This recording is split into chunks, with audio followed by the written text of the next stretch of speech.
नमस्कार cinema hall के दोस्तों, आपके परिचित और प्रिय जुगनू साहब पिछले दिनों अपने जीवन के 80वें वर्ष में प्रवेश कर चुके हैं और इतनी लंबी पारी रही है इनकी। इतनी सारी फिल्में की हैं इन्होंने, इतना सारा गाढ़ा अनुभव है इनके पास। आज हम इनसे इनके बारे में ही बात करेंगे। इसके पहले आपने जुगनू साहब को दूसरे कलाकारों के बारे में, दूसरे निर्देशकों के बारे में, निर्माताओं के बारे में बातें सुनी होंगी। आज जुगनू साहब खुद के बारे में बातें करेंगे क्योंकि हमारी जिज्ञासा है और आप भी जानना चाहते होंगे कि जुगनू साहब का अपना जीवन कैसा रहा है। तो बहुत बहुत बधाई जुगनू साहब, आप 80वें साल में प्रवेश कर रहे हैं और सिनेमा हॉल के दर्शक आपके बारे में जानना चाहते हैं। अगर आप पलट के देखें इस जीवन को तो क्या पाते हैं? नमस्कार सिनेमा हॉल के दर्शकों, आज फिर एक अजय जी मेरे लिए नई कहानी लेकर आए हैं और मुझे बड़ी खुशी हो रही है कि आज तक मैं बड़े बड़े स्टार्स के बारे, बड़े बड़े प्रोड्यूसर्स, डायरेक्टर्स, स्टूडियो के बारे बताता आया हूं और आज अजय जी ने कहा है कि आपने सारी दुनिया के बारे तो आप बताते हो, अपने बारे कुछ नहीं बताते। तो आज कुछ अपने बारे, अपनी फ्लैशबैक के बारे, अपने बचपने के बारे, आप यहाँ कैसे आए, यहाँ कैसे स्टैब्लिश हुए और यहाँ पर कैसे अपने आप को ऑर्गेनाइज किया, ये बताइए। बताने को तो इतनी हैं बातें हैं, इतनी कहानियां हैं, इतनी स्टोरियां हैं कि हजारों हजारों पन्नों की किताबें लिखी जा सकती हैं। और वक्त की नज़ाकत को समझते हुए मैं छोटी छोटी बातें करके उसका ग्राफ बढ़ा करके आपको बताने की कोशिश करूंगा। सबसे पहले तो मैं ये एक लाइन बता देता हूं, देव साहब की फिल्म हम दोनों का गाना है, मैं जिंदगी का साथ निभाता चला गया, हर फिक्र को धुएं में उड़ाता चला गया। मैं 60 साल से इस फिल्म इंडस्ट्री में हूं, बड़ी मोहब्बत ली है लोगों से, लोगों ने बहुत प्यार दिया है मुझसे और हर तरह से मेरे अंदर अगर मैं पीछे मुड़ के देखता हूं तो मैंने कभी जो हो गया उसको याद नहीं किया, जो होने वाला है उसके बारे सोचता हूं, जो होगा वो भगवान सोचेगा। आज मैं आपको कुछ पीछे लेके चलता हूं अपनी फ्लैशबैक में कि मैं कहां से आया, कैसे आया और उसके सर्कमस्टांसेस कैसे कैसे बने। पैदा तो मैं जम्मू में हुआ, बड़े बख्शी खानदान, दादाजी डॉक्टर थे, फादर बड़े पढ़े लिखे, MA BD, सारे अंकल चाचा मामा भी बड़े क्वालिफाइड थे और पाकिस्तान बन गया। 47 में पार्टीशन हो गया, सब बिखर गए, कोई दिल्ली चला गया, कोई सहारनपुर चला गया, कोई जम्मू में सेटल हो गया और मेरे पिताजी एक स्कूल टीचर बन गए और लुधियाना में हम आके सेटल हो गए। बचपन में ही बड़ा नटखट था, खेलने कूदने का बड़ा शौक था, नाचने गाने का बड़ा शौक था, पूरी मोहल्ले का मैं बड़ा दुलारा था, बड़ा प्यारा था।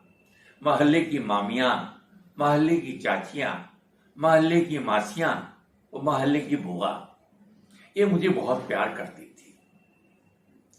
मुझे नहीं याद होगा कि मैं घर में 19 साल रहा हूं लुधियाना में कि मैंने कभी अपने घर में ब्रेकफास्ट की हो या नाश्ता किया हो।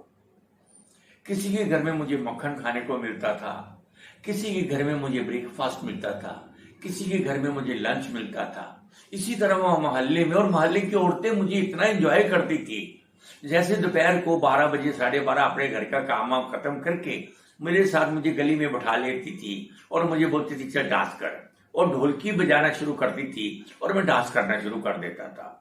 इसे मस्त जिंदगी में जी रहा था और सोचता कि आगे क्या होगा ये कभी नहीं सोचा था।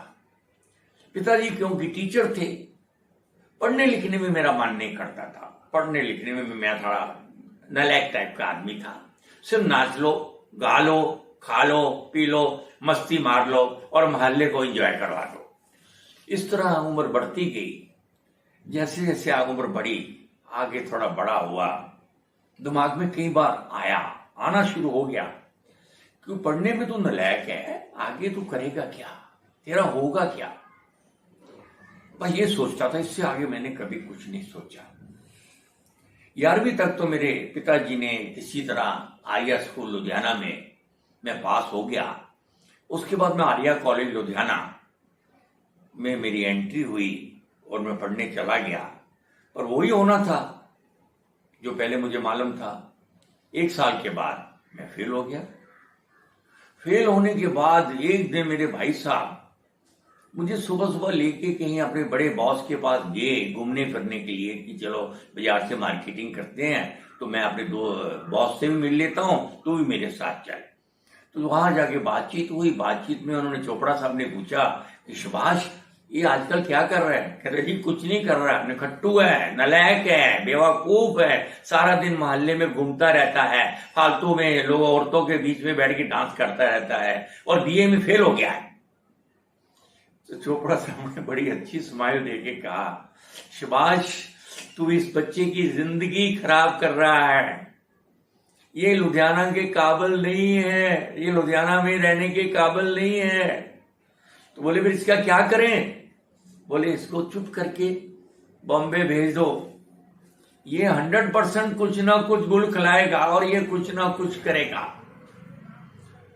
भगवान की करनी, वक्त की नजाकत। ये सुबह 9 बजे का टाइम था साहब, और 12:30 बजे की मैं बॉम्बे एक्सप्रेस ट्रेन पे बैठ चुका था बॉम्बे आने के लिए। और जब मैं स्टेशन पे आया, चूड़ीदार पजामा, व्हाइट कुर्ता, लखनवी व्हाइट टोपी पहनी हुई थी, और स्टेशन में मुझे कम से कम मेरी मोहल्ले की मासियां, चाचियां, मामियां, बुआ और मोहल्ले के लोग और मेरे दोस्त यार सब मुझे स्टेशन पे छोड़ने के लिए आए हुए थे और भीड़ लगी हुई थी। और जब भीड़ लगी हुई थी तो स्टेशन पे लोगों का उत्साह बढ़ गया कि यहाँ क्या हो रहा है, क्या हो रहा है। तो सबने पूछा यहाँ क्या है, यहाँ क्या है? बोले हमारा बच्चा एक्टर बनने जा रहा है बॉम्बे। और मैं भी बड़े प्राउडली ऐसे फील करवा रहा था कि बस मैं एक्टर बन गया हूं, और साहब मैं ट्रेन के बाहर खड़ा हूं। लोग इतने में दिखे, वक्त और भगवान ने आपकी डिक्शनरी में लिख दिया है। जिस दिन आप पैदा हुए थे ना, उस दिन ये लिखा गया था आपका फ्यूचर। रोज जब सुबह आप उठते हैं तो एक पन्ना पलटा जाता है, और जिस दिन किताब पूरी हो जाती है तो आप इस दुनिया से रुखसत कर जाते हैं। यही मेरे साथ हुआ कि 2-3 घंटे के अंदर ही मैंने अपनी लाइफ का डिसीजन चेंज किया और लुधियाना स्टेशन पे आ गया। और भीड़ इतनी थी कि लोग कह रहे थे एक्टर बनने जा रहा है, एक्टर बनने जा रहा है, और मैं स्टेशन पे भी डांस करके दिखा रहा हूं। इतने में देखिए वहां इत्तेफाक, वहां के जो असिस्टेंट स्टेशन मास्टर था रमेश पुरी, वो मेरे भाई का बहुत अच्छा दोस्त था। वो भी मुझे स्टेशन में मिलने आया, छोड़ने आया। इतने में वहां के जो स्टेशन सुपरिटेंडेंट था, देखिए वक्त कैसे किताब बदलता है, कैसे आपके मुकद्दर बदलता है, कैसे आपकी किस्मत बदलता है। वहीं से मेरा कैरेक्टर शुरू हो जाता है। सब सुपरिटेंडेंट साहब भी मेरे पास आए, बोले कहां जा रहे हो? मैं बॉम्बे जा रहा हूं एक्टर बनने के लिए। बड़े जोश और बड़े कॉन्फिडेंस से मैंने बोला। तो कहते 2 मिनट रुक जा। सुपरिटेंडेंट भाग के वापस गए और एक कागज लेकर आए, उस पर 2 लाइनें लिखी कि मदन मोहला बॉम्बे में एक बहुत बड़ा प्रोड्यूसर है और वो मेरा भांजा है, तू जाके बोलना लेटर देके कि मैंने भेजा है तेरे को और तेरे को 100% काम मिलेगा। साहब किस्मत तो वहीं खुल गई, वहीं मेरी जिंदगी के पन्ने जो थे लिखने शुरू हो गए। और ट्रेन बॉम्बे आने तक पूरी ट्रेन में हाहाकार मचा हुआ था। जो भी स्टेशन आता था उस स्टेशन के बाहर मैं डांस करना शुरू कर देता था, पब्लिक इकट्ठी होती थी। जब बॉम्बे वीटी स्टेशन आया तो थोड़ी सी घबराहट होनी शुरू हो गई। अब महसूस हुआ कि मैंने ये क्या किया है। फिर भी मैंने अपना कॉन्फिडेंस जो था नहीं छोड़ा। और मुझे बचपन में एक शौक था, जब मैं 12-13 साल, 14 साल था, 15 साल था, 16 साल था, मैं घर से हर साल भाग जाता था। और लुधियाना में भी मैं सड़कों पे मजमा लगाता था, सुरमा बेचता था सड़कों पे खड़े होके। वो एक मेरे पास गुण था। और मैं अपने साथ, आपको सुन के हैरानी होगी, मैं अपने साथ एक मरा हुआ सांप, एक ताश की गट्टी, एक चादर और कुछ जो मजमा लगाने की चीजें होती हैं वो मैं साथ में लेकर आया था। अब मुझे हुआ, पैसे तो थे ही नहीं मेरे पास, खाली आया था, 30-35 रुपए मेरी जेब में थे। अब 30-35 रुपए के साथ आपने बॉम्बे में कैरियर स्टार्ट करना है, कैसे करेंगे? तो वीटी स्टेशन आ गया। तो मैं उस टाइम जमाने में, आपको मालूम होगा, होल्डाल जो बिस्तर, बंधा हुआ बिस्तर और एक बैग लिए मैं जब वीटी स्टेशन से बाहर निकला और मैंने से बॉम्बे को अच्छी तरह देखा, और फिर मेरे दिमाग में आया कि अब कुछ ना कुछ, इससे पहले कि गाड़ी आगे बढ़े, आपको अभी से, कल से नहीं, आज से नहीं, अभी से कुछ करना पड़ेगा। साहब, नया आदमी, इतनी बड़ी बॉम्बे, कॉन्फिडेंस। मैंने वीटी स्टेशन के बाहर एक चादर बिछा दी, चादर के ऊपर मैंने एक मरा हुआ सांप रख दिया, एक ताश की गड्डी और जो मजमे का सामान होता है वो मैंने सारा रख दिया। और साहब मैंने मजमा लगाना शुरू कर दिया। और पीर मोहम्मद शाह 2 टंकी रोड वाला सुरमा पहले मैं लुधियाना में भी बेचता था, तो बॉम्बे का नाम तो मेरे दिमाग में था ही पहले। तो मैंने पीर मोहम्मद शाह सुरमे वाला 2 टंकी रोड, ये वो जनाब, पान खाएंगे, थूक देंगे, सिगरेट पिएंगे, धुआं निकाल देंगे, जिंदगी और अपनी जवानी बर्बाद कर देंगे, आके गई तो जहान गया, ये हुआ, वो हुआ, फलाना हुआ, करते करते करते करते साहब मैंने 4 आने 4 आने 4 आने और सबकी आंख में एक एक सुरमे की सिलाई डाल दी, और आंखों लोगों के, सबकी आंखों में आंसू गिरने शुरू हो गए। और 4 आने आने करते करते मैंने फर्स्ट हाफ एन आवर के अंदर 5 रुपए कमा लिए इस बॉम्बे के अंदर। ये है मेरी अपॉर्चुनिटी आज तक की।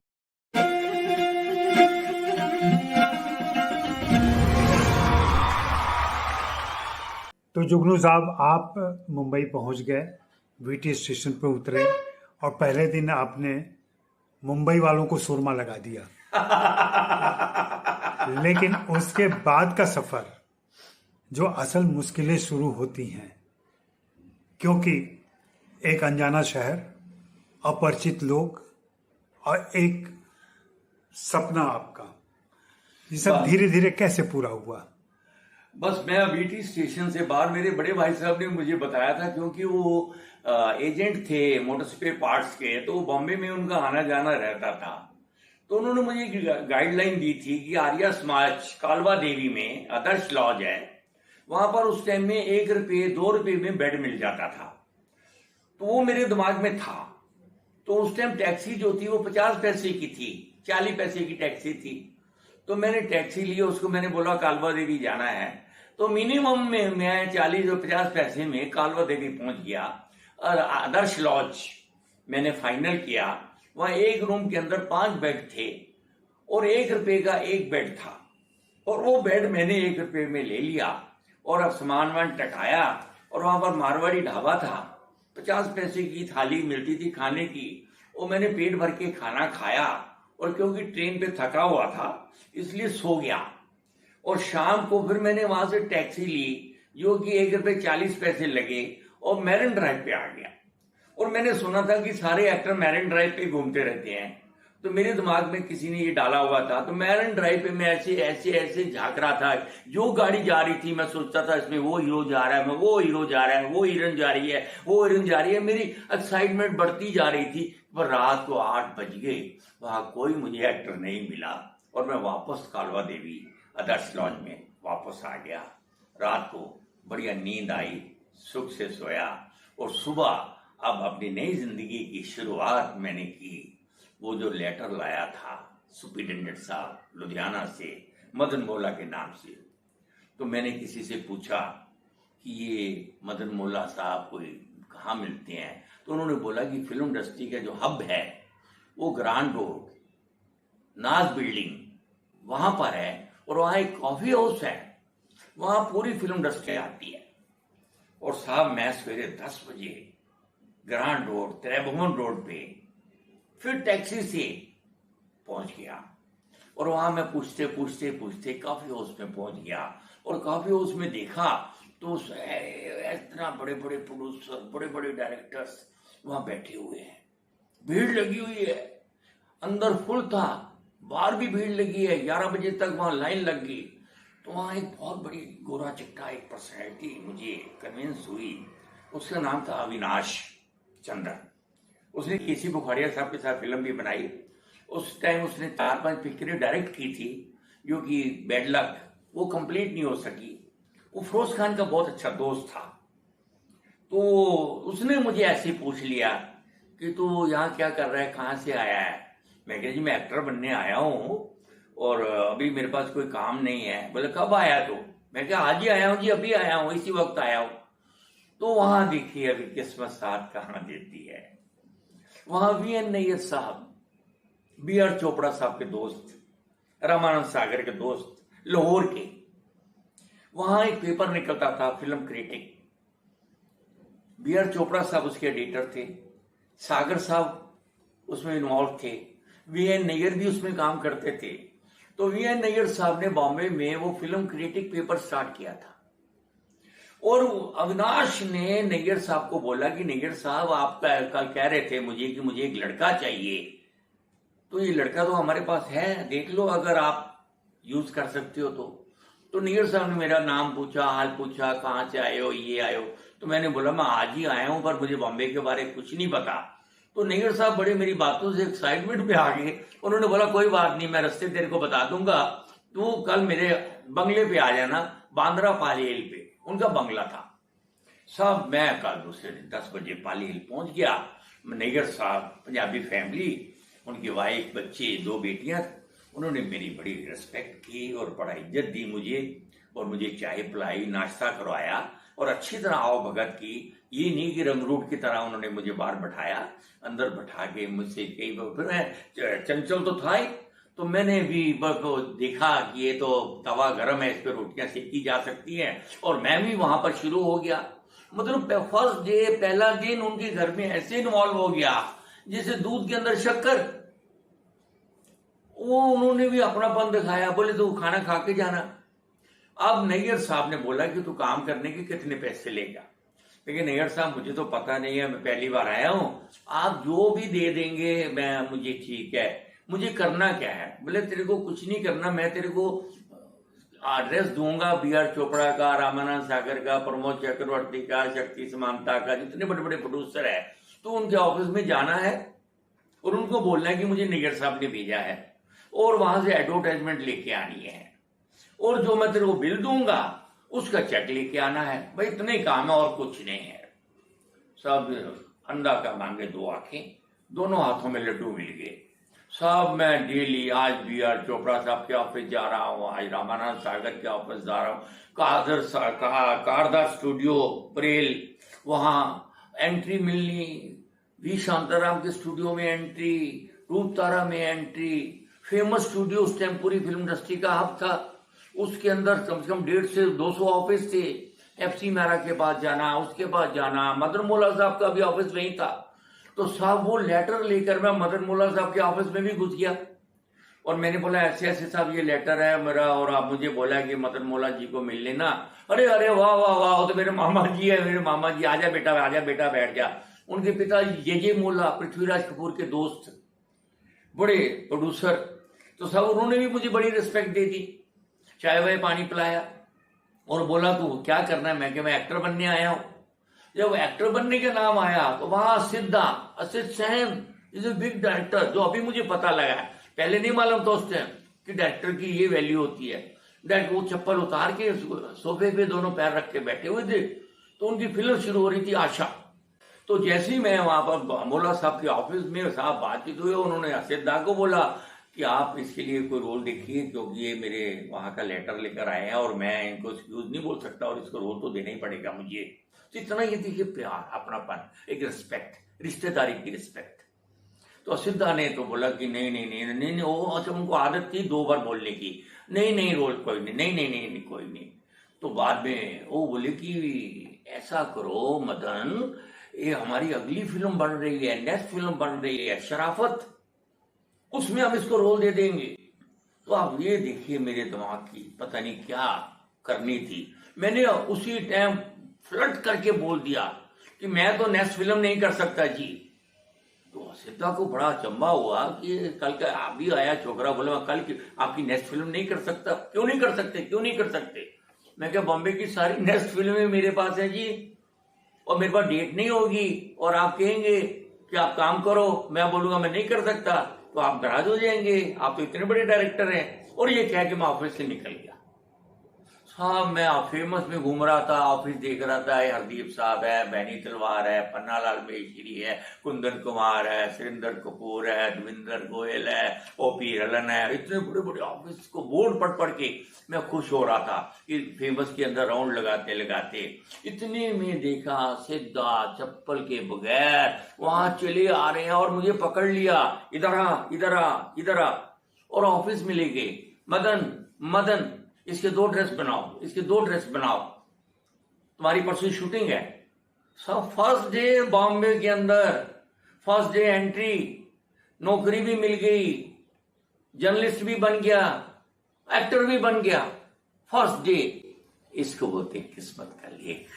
ये है मेरी एक्टर बनने की एक छोटी सी कहानी।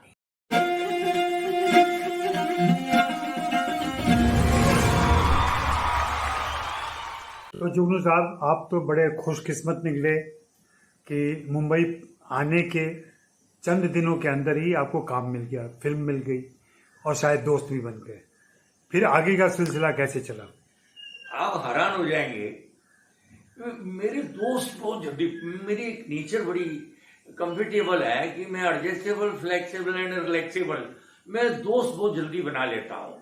मेरी लैंग्वेज में इतनी कमांड है और प्यार और अपनापन है, यहाँ पर मेरे दोस्तों का सिलसिला इतना जल्दी बढ़ा कि जिसमें कई मेरे कोलीग्स, मोहन चोटी, बीरबल, पोलसन, ब्रह्मचारी, उतने बड़े बड़े अच्छे, और कई प्रोड्यूसर्स, और बगड़ उस टाइम 12 साल का था, श्री सोन स्टूडियो में पजामा और कमीज पहन कर आया था, वो भी मेरा दोस्त बन गया। तो दादर के अंदर मेरे दोस्त बन गए, फेमस के अंदर मेरे बड़े दोस्त बन गए।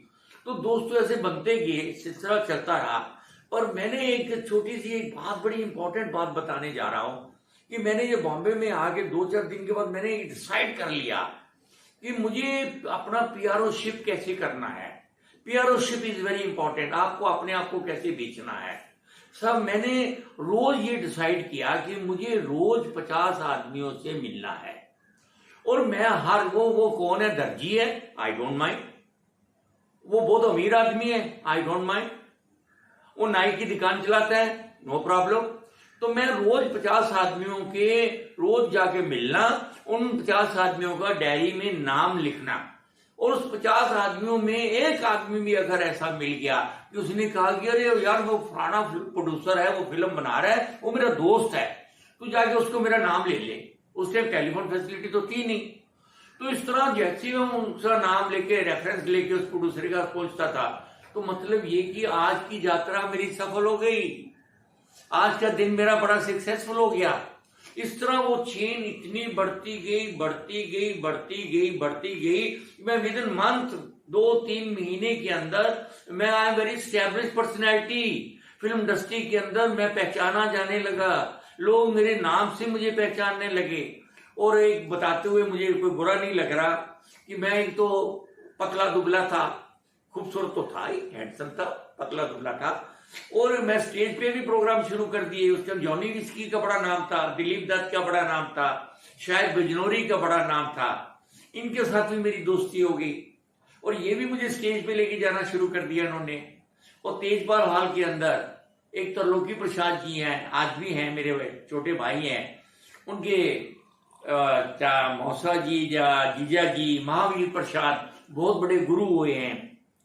मैं भीमा शंकर जी के पास डांस सीखना शुरू कर दिया, हिंदू कॉलोनी दादर में।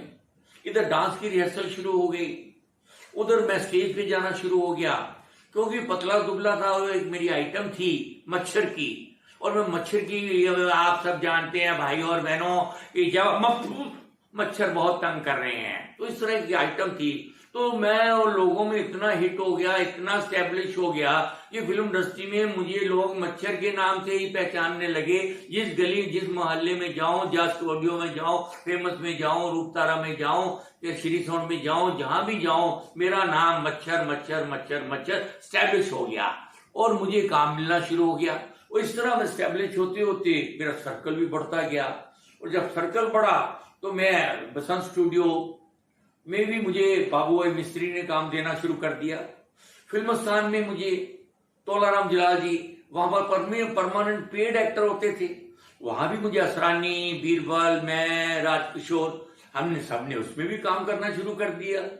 वहां भी स्टैब्लिश हो गए। इधर मैं स्टूडियो मैं सुबह से लेकर रात तक 4 बजे तक स्टूडियो में घूमता था और साथ में एक रोटी का मैंने बड़ा जबरदस्त ठिकाना बना लिया था। एक मैंने जॉब ले ली थी chit fund, Uma investment chit fund, king circle में। और 4 से लेके 8 बजे तक मैं दुकानों पे जाता था कलेक्शन करने के लिए।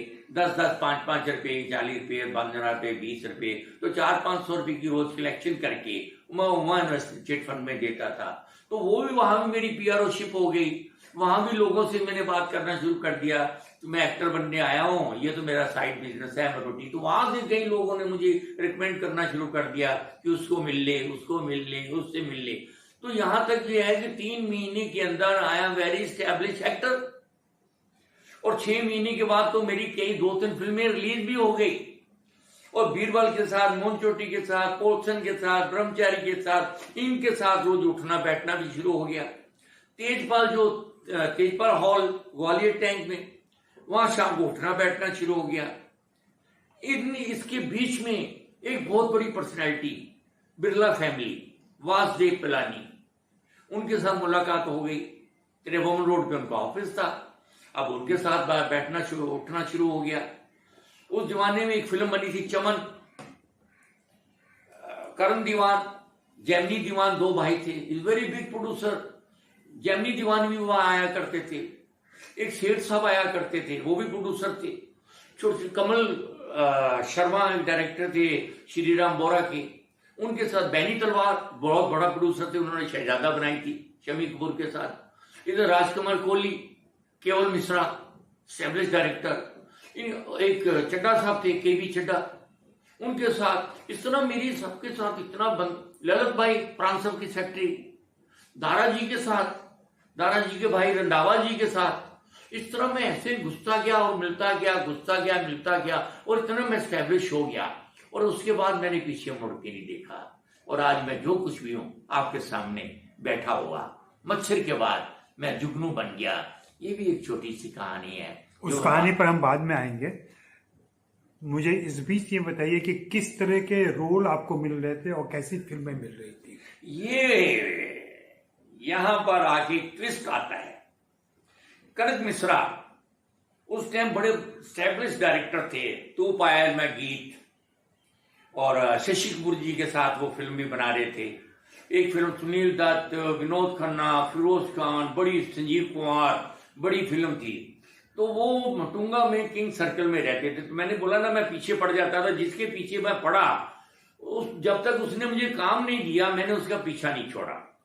तो वो एक दिन पैदल चल पड़े किंग सर्कल तक, और मैं भी उनके साथ साथ चलता गया। कहता तू क्यों आ रहा है मेरे पीछे पीछे?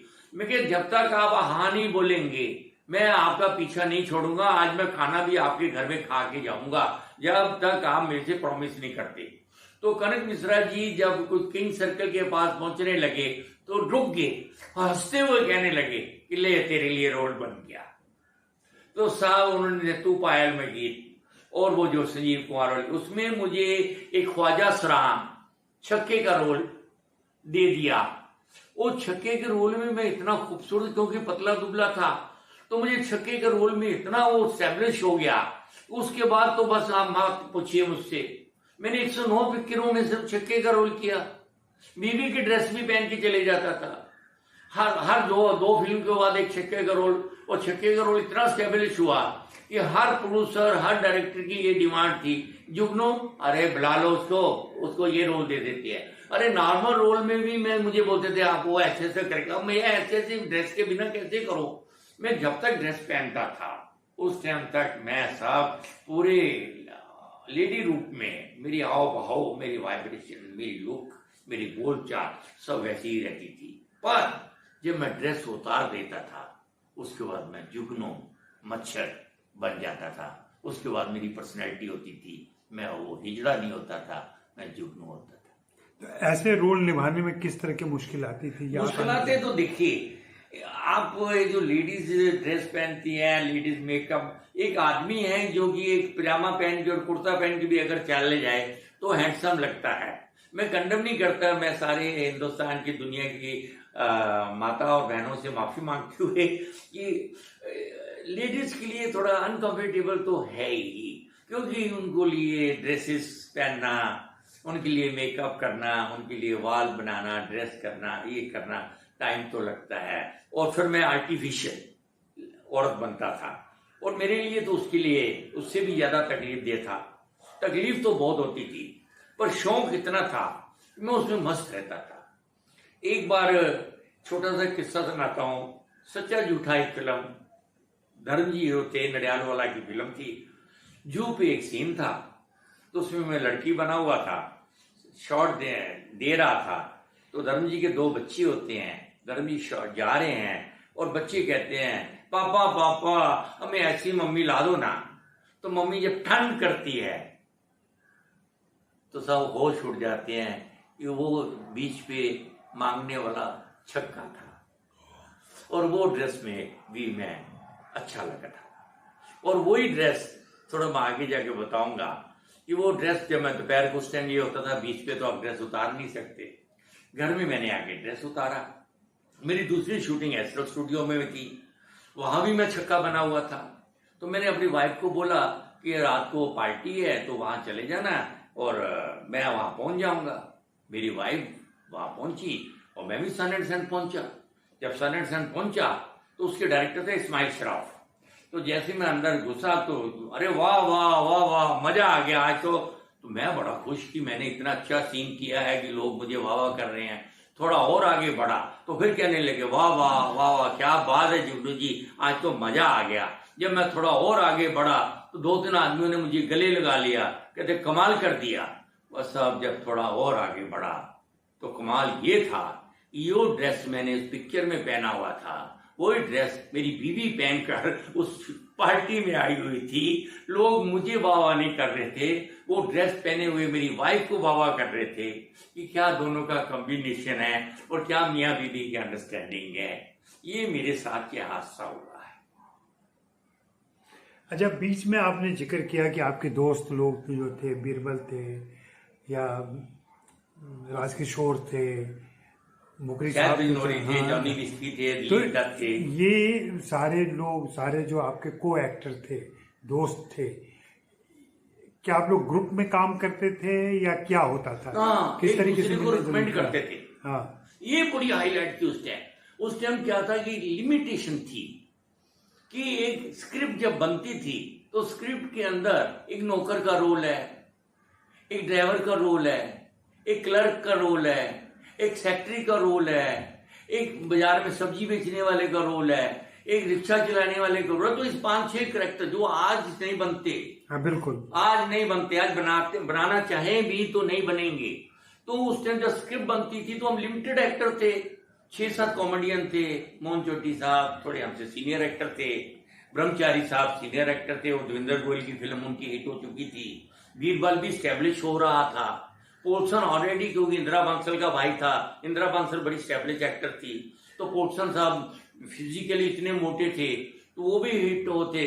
तो हम आपस में एक दूसरे से प्रोड्यूसरों के पास रोज फेमस स्टूडियो में जाना, उनके ऑफिस में जाना, उनसे मिलना, शाम को गैसबो के बाहर लोगों से मिलना, तो हमको एक दूसरे से इंफॉर्मेशन मिलती रहती थी कि वो फिल्म में ये रोल है, वो फिल्म में ये रोल है, वो फिल्म में ये रोल है। अगर मोहन चोटी को रोल मिल गया तो मोहन चोटी बीरबल को रिकमेंड करता था, बीरबल को रोल मिल गया तो बीरबल मुझे रिकमेंड करता था, मुझे रोल मिल गया तो मैं बोलता था ये रोल बीरबल जल्दी जा, वहां ये रोल है। तो इस तरह हम आपस में ही सारे रोल डिवाइड हो जाते थे और हमें एक एक दिन में 4-4, 5-5, 3-3 शिफ्ट करते थे। और इसमें सबसे बड़ा जो मैं कंट्रीब्यूशन बताने जा रहा हूं मेरी सक्सेस के पीछे, शशि कपूर। शशि कपूर उस टाइम बहुत बड़े स्टार थे। वही मैंने जो बोला, कनक मिश्रा साहब की फिल्म बन रही थी नैना, शशि जी उसमें काम कर रहे थे। और उसी दिन शशि जी के साथ मेरी फिल्मिस्तान में भी शूटिंग थी। अब शशि जी का ग्रेटनेस ये देखिए, उनको लगा कि अगर इन्होंने, डायरेक्टर ने मेरा शॉट पहले ले लिया तो ये मारा जाएगा, इसको वो फिल्म हाथ से छूट जाएगी।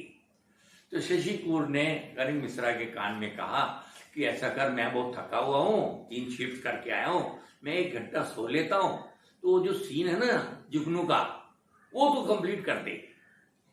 मतलब कंप्लीट ये था कि किसी तरह मेरा काम हो जाए, फिर शशि जी आए और शशि जी पहले मुझे फिल्मिस्तान भेज दे।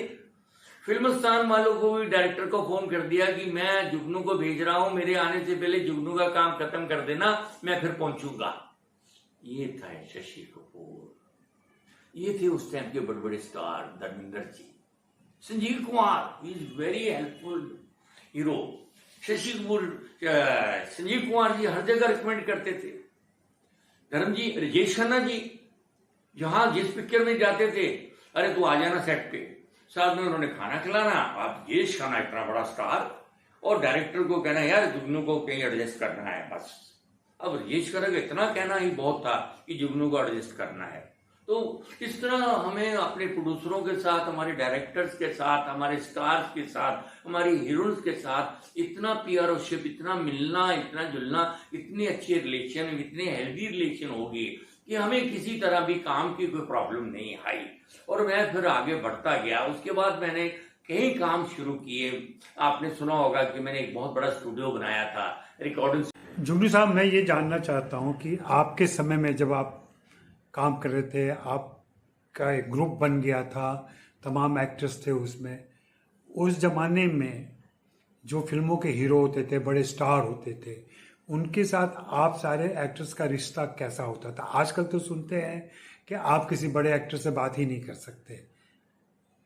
मेरी जिज्ञासा ये है कि उस समय कितना आत्मीय या कॉर्डियल रिलेशन रहता था? सब हाईलाइट तो ये है कि आज आप स्टार तो छोड़ दो, जो छोटे छोटे करेक्टर एक्टर हैं आप उनसे भी नहीं मिल सकते, क्योंकि वो हर शॉट के बाद वैनिटी में जाके बैठ जाते हैं। आप आज किसी हीरो से मिलना है तो आप हीरो से नहीं मिल सकते, चाहे आप बिजनेस पर्पज से जा रहे हैं या पर्सनल रिलेशन से जा रहे हैं, आप नहीं मिल सकते। उस जमाने में तो ये हाल था कि आज हमारी शूटिंग नहीं है और धर्मजी नटराज में शूटिंग कर रहे हैं, जीतू साहब शूटिंग कर रहे हैं, राजेश खन्ना जी शूटिंग कर रहे हैं, तो हम घर से उनको मिलने के लिए चले जाते थे और वहां जाके किसी सेक्रेटरी से, किसी मेकअप मैन से पूछने की जरूरत नहीं थी। सीधा दरवाजा खोल के अंदर जाते थे और वो भी दोनों हाथों से हमारा स्वागत करते थे और प्यार, हाँ भाई क्या हाल है, हाँ बस बैठ जो बहुत दिन मजा हो गया और सुना। तो इस तरह हम सारे कॉमेडियन और कोई भी स्टार शूटिंग पे अपने रूम में बैठने को तैयार नहीं था। कोई भी बड़े से बड़ा हीरो, मैं राज जी के साथ फिल्म की है गोपी चंद जासूस, मैंने उनको मेकअप रूम में बैठे हुए नहीं देखा। मैंने उनके साथ शिप में भी शूटिंग की है, मैंने उनके साथ आउटडोर भी शूटिंग की है, मैंने धर्म जी के साथ कितनी फिल्में की हैं, मैंने काका जी के साथ कितनी फिल्म की हैं, जितेंद्र के साथ कितनी फिल्में की हैं, संजीव कुमार के साथ कितनी फिल्में की हैं। मैंने किसी को अंदर रूम में बैठे हुए नहीं देखा। अगर रूम में बैठे भी हैं तो आ जाओ यार बैठ के गप्पे मारते हैं। तो हम जब मद्रास जाते थे, वहां शूटिंग होती थी सुबह 9 से लेकर 6 बजे तक, तो शाम को 6 बजे एक स्पेशल रूम लिया होता था होटल का चोला में, जिसमें धर्म जी, जीतू साहब, राजेंद्र नाथ, सारे प्राण साहब, बड़े बड़े स्टार सारे आके बैठते थे और हम सब करेक्टर एक्टर भी बैठते थे और जोक सुनाते थे, एक से एक जोक, एक मैंने मारा, एक उसने मारा, एक उसने मारा, और हीरो जो थे हमारे हंस हंस के लोट पोट हो जाते थे। ये उनकी मोहब्बत थी, उनका प्यार था, कोई ईगो नहीं था, कोई कॉम्प्लेक्स नहीं था। पर आज अफसोस के साथ मुझे ये कहना पड़ रहा है कि अगर आज मैं किसी हीरो से स्टूडियो में मिलना चाहूं, या पहले ये था कि मैं जीतू साहब के घर में जब जाता था तो मुझे वॉचमैन से पूछने की जरूरत नहीं पड़ती थी, जीतू साहब बाहर आ जाते थे लेने के लिए मुझे। हम धर्म जी के घर जाते हैं, हमें वॉचमैन से पूछने की जरूरत नहीं है, हम सीधा धर्म जी के हॉल में जाके उनके पैरों को हाथ लगा के उनके साथ गले मिल के उनके साथ बैठते हैं। ये था। पर आज हमारे अंदर वो कट्स भी नहीं है, ना कड़सी भी नहीं है उनके अंदर, ना उनके अंदर मोहब्बत है, ना रहा उनके अंदर प्यार, ना रही हमारी जरूरत, ना हमारे पास भी इतनी हिम्मत नहीं है और हमारा प्यार। तो हम भी 80 साल के हो गए हैं, हमारी जिंदगी में कोई ईगो है, हमारी अपनी भी एक रिस्पेक्ट है, हम अपनी रिस्पेक्ट गंवाना नहीं चाहते। इससे बेहतर हमने ये डिसीजन लिया है, मिलना बंद कर दो, ये बेहतर है।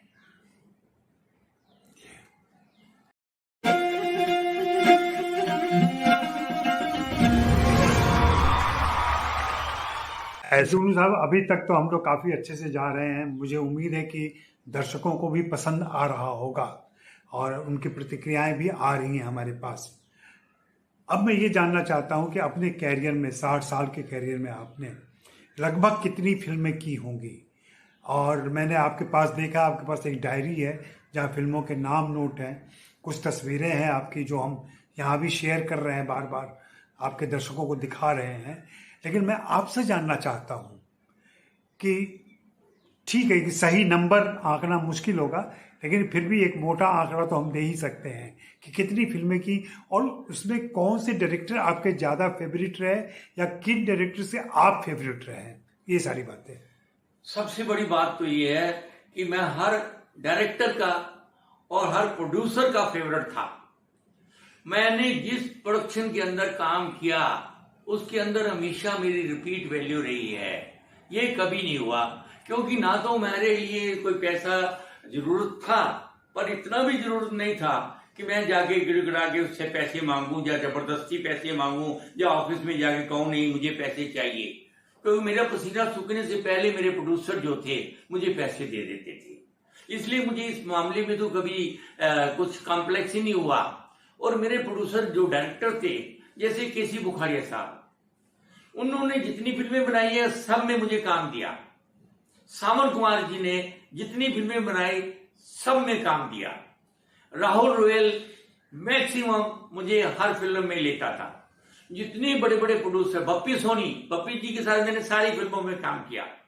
तो उस तरह मेरी कुछ चेन थी, डायरेक्टरों की भीड़ थी, डायरेक्टरों की, प्रोड्यूसरों की भीड़ थी कि जो फिल्म बनती थी उसमें मेरा नाम 100% लिखा जाता था कि जुगनू को जरूर लेना है। सागर साहब, रामानंद सागर साहब, क्योंकि वो उनके साथ तो मेरे फैमिली रिलेशन है, उनके साथ मैंने सारी फिल्में की। शक्ति दा के साथ मैंने फिल्म की, चक्की दा के साथ मैंने फिल्म की, आत्माराम के साथ, और सबसे बड़ा उमेश मेहरा यंग यूथ में आया था और वो मुझसे बहुत मोहब्बत करता था। उनकी सारी फिल्मों में मैंने काम किया है। ऐसे गिनती में मैं सोचता हूं 95 से पहले जितने डायरेक्टर थे उनके साथ मैंने सबके साथ काम किया है।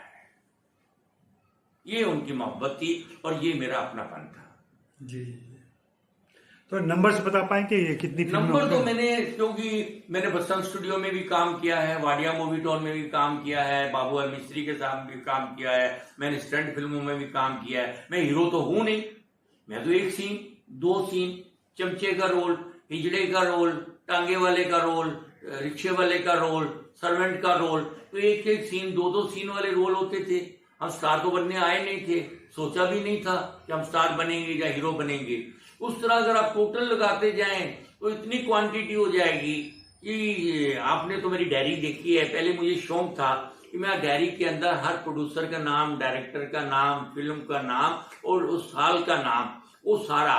तो मैंने 91 तक जो फिल्में लिखी हैं वो 710 फिल्में हैं, 92 तक।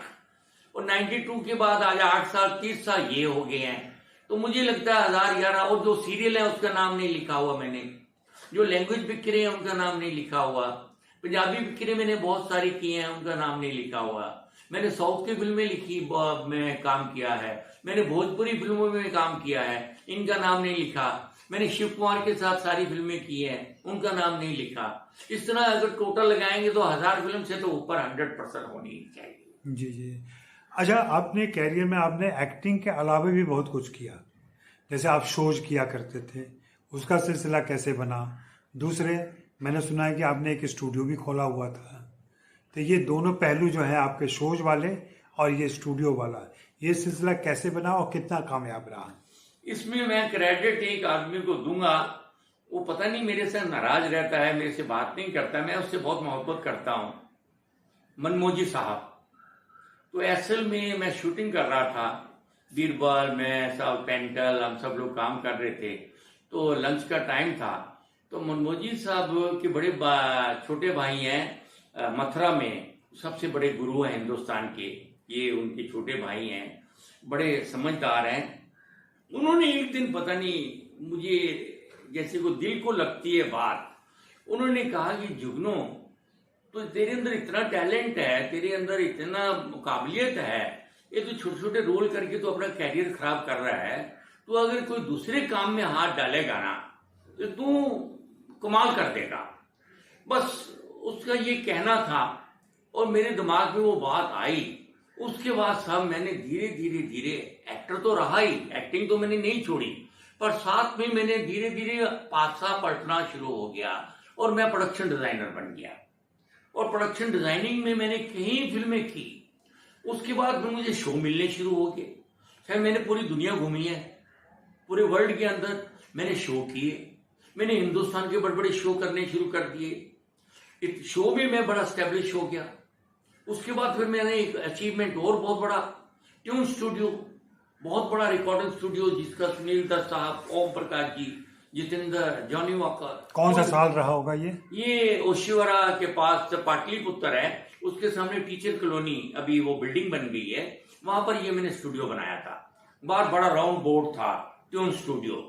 और वो स्टूडियो बड़ा हिट हुआ और आपको हैरानी होगी कि जिसका नाम है दिलेर मेहंदी, उसको इंट्रोड्यूस मैंने किया बॉम्बे के अंदर एज दिलेर मेहंदी। और मिक्का सिंह की जो पहली एल्बम बनी, सावन में लग गई आग, वो मेरे ट्यून स्टूडियो में मैंने बनवाई। और वो एल्बम हिट होने के बाद मिक्का सिंह स्टार बन गया। और मिक्का आज भी मुझे बहुत प्यार से मैसेज देता है, पाजी आई मिस यू, बहुत दिन से आप मिले नहीं। और दिलेर मेहंदी साहब भी वेरी नाइस। मैं पीछे कुछ मुझे तकलीफ होगी तो वो घर में मुझे देखने के लिए भी आए। ये उनकी मोहब्बत है। आज के वो स्टार हैं, अब हम तो अभी स्टार हो गए हैं, यहाँ जिसका दिल करे हमें बजा ले, पर हम इतनी जल्दी बजने वाले नहीं है।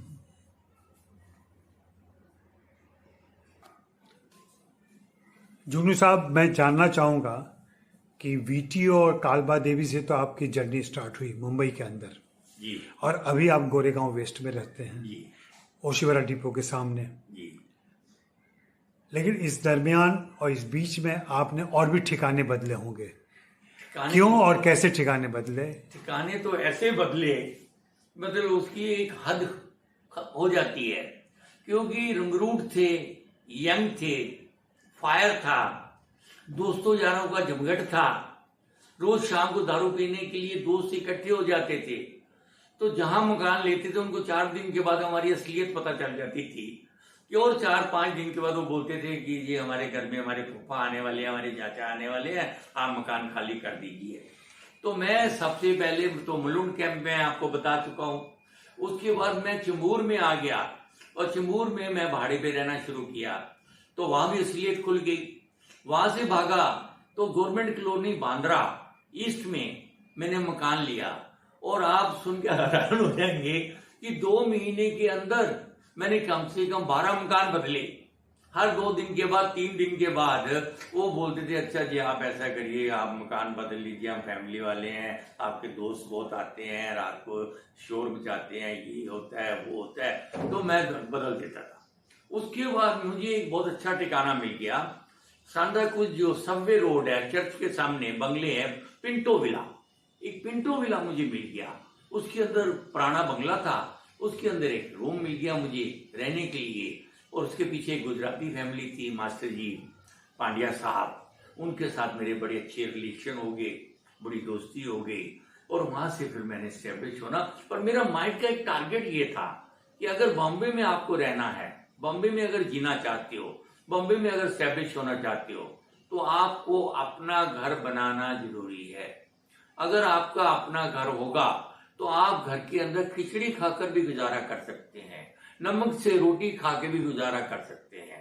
पर जो महीने के बाद आपको 45,000 50,000 जो आज का है, या उस जमाने में 2000, 1500, 2500, 3000 किराया देना बहुत मुश्किल था। गुजारा करना मुश्किल नहीं था, किराया देना मुश्किल था। तो मैंने अपने माइंड में ये टारगेट बना लिया था कि अगर मुझे बॉम्बे में स्टैब्लिश होना है तो मुझे अपना मकान लेना ही है। तो जब आप टारगेट बना लेते हो तो भगवान भी फिर आपका साथ देता है।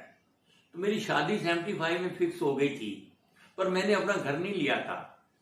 एक दिन मैंने अपनी वाइफ को बोला कि मैं ऐसा है कि अभी तक मेरा मकान नहीं हुआ, और मैं जब तक मेरी शादी हो गई तो बाद में बड़ी प्रॉब्लम होगी आपको भी और हमें भी।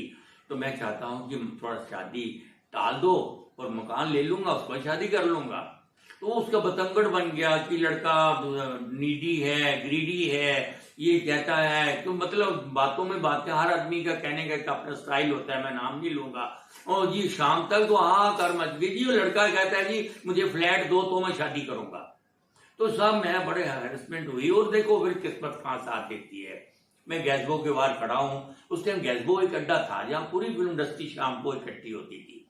वहां एक सरदार जी आते हैं, नागपाल साहब, मुझे पूछते हैं इसमें मच्छर कौन है। तो मैं बोला मैं हूं, इधर आओ। मैं उसके पास गया, बोले स्कूटर पे बैठो। क्यों, कहाँ जाना है? कहता तू विराट साई रोड पे गया था। मैं कहा हाँ जी। वहां एक फ्लैट देखा तूने? मैं कहा हाँ जी। तेरे को चाहिए? मैं कहा हाँ जी। कहता बैठ जा स्कूटर पे। स्कूटर पे बैठा। मैं उस टाइम लल्लुए पार्क में रहता था।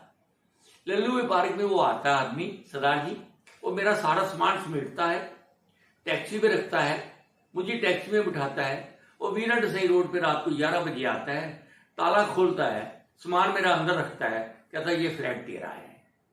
मेरे बोले पैसे कितने? पैसे उतने। बोला चुप, ये फ्लैट तेरा है।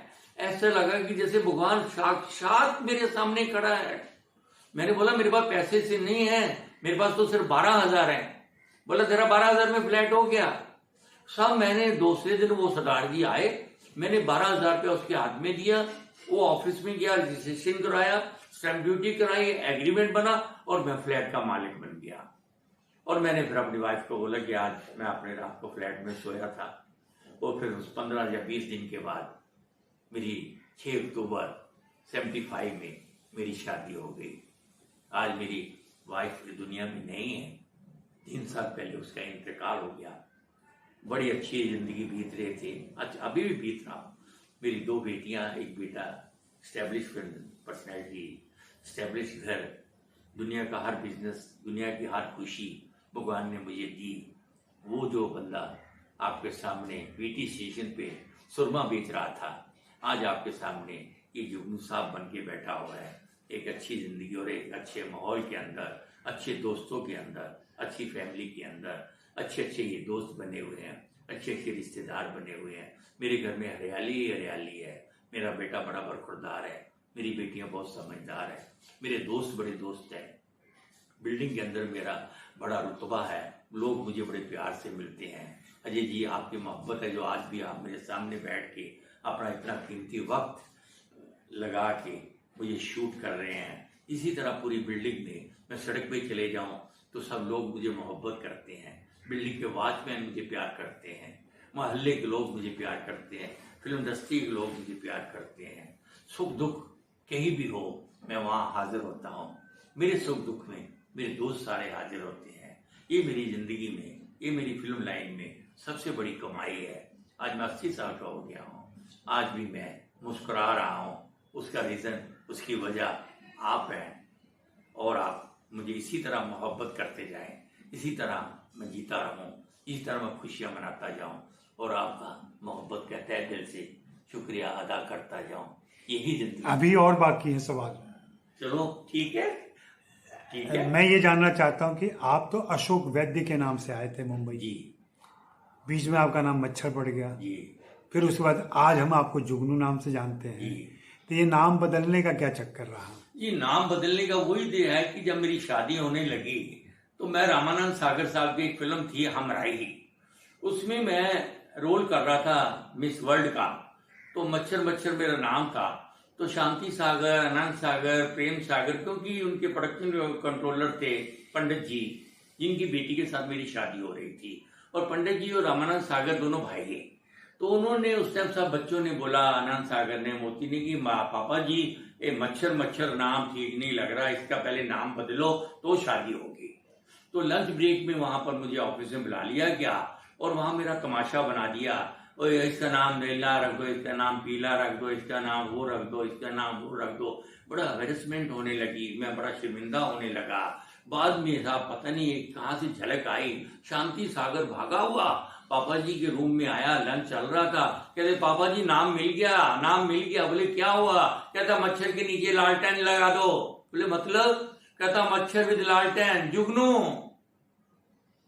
प्रमोद चक्रवर्ती साहब की फिल्म रिलीज हो रही थी तो उसका बाद बैनर लगा हुआ था जुगनू का, तो वहां से मेरा नाम जुगनू रख दिया गया। और पापा जी ने दूसरे दिन रामानंद सागर साहब ने पेपर के अंदर उसका रिलीज कर दिया, चेंज ऑफ नेम, मच्छर बन गया जुगनू। तो इस तरह मेरा नाम, एक छोटी सी कहानी है, ऐसे में जुगनू बना। जी।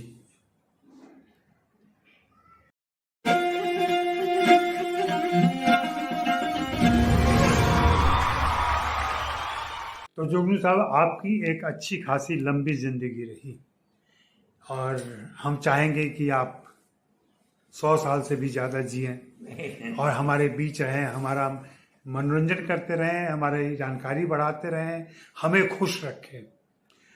मैं अपने दर्शकों के लिए और बाकी दुनिया के लिए मैं जानना चाहता हूं कि इस 80 साल का सबक क्या रहा जो आप नए जनरेशन को देना चाहेंगे।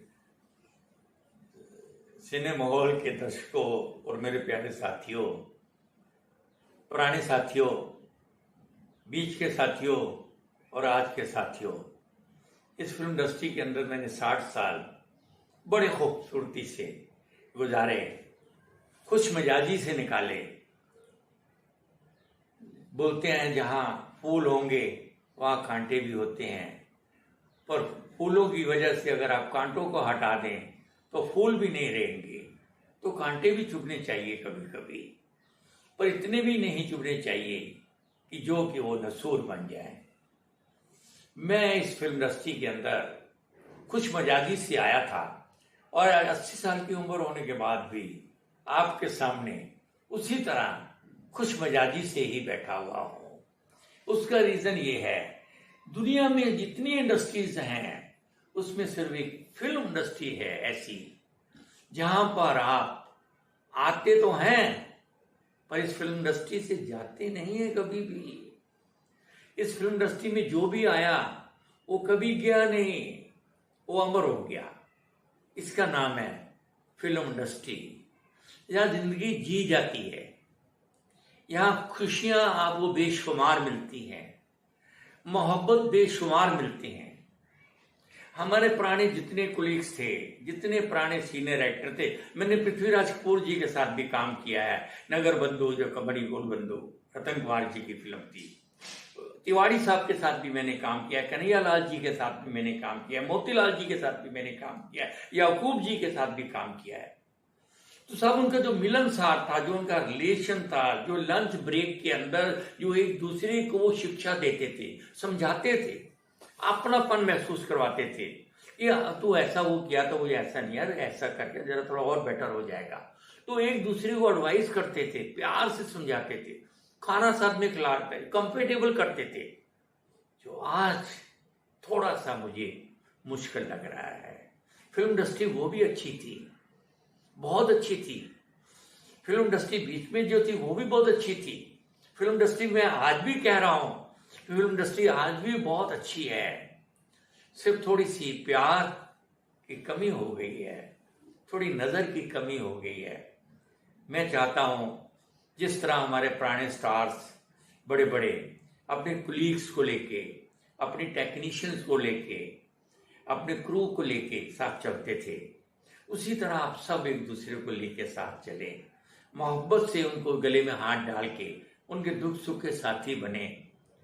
तो ये फिल्म इंडस्ट्री आज भी वही है जो पहले थी और आज भी है और आगे भी रहेगी। इस फिल्म इंडस्ट्री के अंदर कोई चेंज आने वाला नहीं है। टेक्नोलॉजी है, पहले मिचुअल कैमरा था, फिर एरी कैमरा आया, आज तो एक मोबाइल से आप फिल्म बना लेते हो। ये टेक्नोलॉजी चेंज है। वक्त की चेंज है, पर आपके दिल में वो चेंज नहीं आनी चाहिए। मैं चाहता हूँ हाथ जोड़ के सारी पूरी फिल्म इंडस्ट्री की, जो आज के बच्चे हैं, जो आज के डायरेक्टर्स हैं, जो आज के टेक्नीशियंस हैं, वो सब के हाथ के आगे हाथ जोड़ता हूँ कि आप सब एक दूसरे को प्यार से अपने साथ रखो, प्यार से मिलो, प्यार से स्माइल दो, प्यार से, ताकि उनकी जिंदगी भी जैसे हमारी खिली हुई जिंदगी आप देख रहे हैं 80 साल की उम्र में, वो भी ऐसे खिले हुए फूल रहें जैसे मैं आपके सामने हूँ। यही मेरी भगवान से दुआ है, यही मेरी भगवान से प्रार्थना है। मैं जब जब इस दुनिया में आऊँ, इस फिल्म इंडस्ट्री में ही आऊँ और कहीं ना जाऊँ, ये मेरी आखिरी इच्छा है। इससे ज़्यादा मैं और कुछ बोल नहीं सकता। मैं अजय जी आपका बहुत धन्यवाद करता हूँ, जो आपने इतना कीमती वक्त लगाकर मेरे साथ टाइम स्पेंड किया है। और सिनेमा हॉल के दर्शकों, आप मुझे इतना प्यार देते हो, इसी तरह मुझे प्यार देते रहो। आपका प्यार भी मुझे जिंदा रखेगा। ये जो मेरे मुंह पे लाली है, ये आपके प्यार की है, आपके मोहब्बत की है। इसी तरह बरकरार रखिए। So nice of you, thank you very much, नमस्कार। और एक सवाल पूछूंगा मैं, कोई अफसोस रहा? बिल्कुल नहीं, बिल्कुल नहीं। छोटे मोटे पार्ट होते हैं, जैसे मैंने बोला गुलाब का फूल है तो उसके कांटे भी तो होंगे, अगर कांटे नहीं होंगे तो गुलाब का फूल नहीं होगा। तो अब मुझे इस फिल्म इंडस्ट्री से कोई अफसोस नहीं है। मैंने इस फिल्म इंडस्ट्री के अंदर शोहरत कमाई है, नाम कमाया है, पैसा कमाया है। मेरी वाइफ, मेरे बच्चे बड़े बड़े हैं, 2 बेटियां हैं, 1 बेटा है। स्वर्ग जैसा मेरा घर है, भगवान की पूरी मेरे ऊपर कृपा है, दोस्तों का मेरा प्यार है, सारे लोग मुझे मोहब्बत करते हैं। मुझे किसी तरह का इस फिल्म इंडस्ट्री के साथ कोई गिला नहीं है, कोई शिकवा नहीं है, कोई शिकायत नहीं है। और मैं चाहूँगा कि मैं अगले जन्म में भी इसी तरह हंसता हुआ इस फिल्म इंडस्ट्री के अंदर ही पैदा हूँ और कहीं नहीं जाऊँ। Thank you. आपकी फिल्मों में से कौन सी ऐसी 3 फिल्में हैं जो आप हमेशा याद रखते हैं? एक गाना था 70 में, तेरी गलियों में ना रखेंगे कदम। तो ये गाने में अनिल दमन साहब और मैं, जोकर जैसा आदमी था, नीतू सिंह के साथ मेरी शादी का कोई एंगेजमेंट सीन है, वो थोड़ा सा मुझे लोग याद करते हैं उस नाम से। विधाता के अंदर एक गाना था, सुभाष घई साहब डायरेक्टर थे, सात सहेलियां खड़ी खड़ी टांका लगावे घड़ी घड़ी। और मैंने काफी ट्रेजिडी रोल भी किए हैं, मैंने बड़े सीरियस रोल भी किए हैं। अभी आप मुझे बोलोगे पिक्चरों के नाम बताओ तो मैं याद इतनी जल्दी नहीं बता सकता। मैंने हर तरह की शेप किए हैं, हर तरह के रोल किए हैं। मैंने, आप फोटोग्राफ से भी देख सकते हैं कि मैंने यंग रोल भी किए हैं, मैंने लेडीज रोल भी किए हैं, मैंने कॉमिक रोल भी किए हैं, और मैं सीरियस रोल ज्यादा अच्छा करता हूं। मैंने कभी सीरियस सीन में ग्लिसरीन नहीं डाली, मेरे आंसू अपने आप निकल आते हैं, क्योंकि अंदर से मैं बहुत इमोशनल हूं।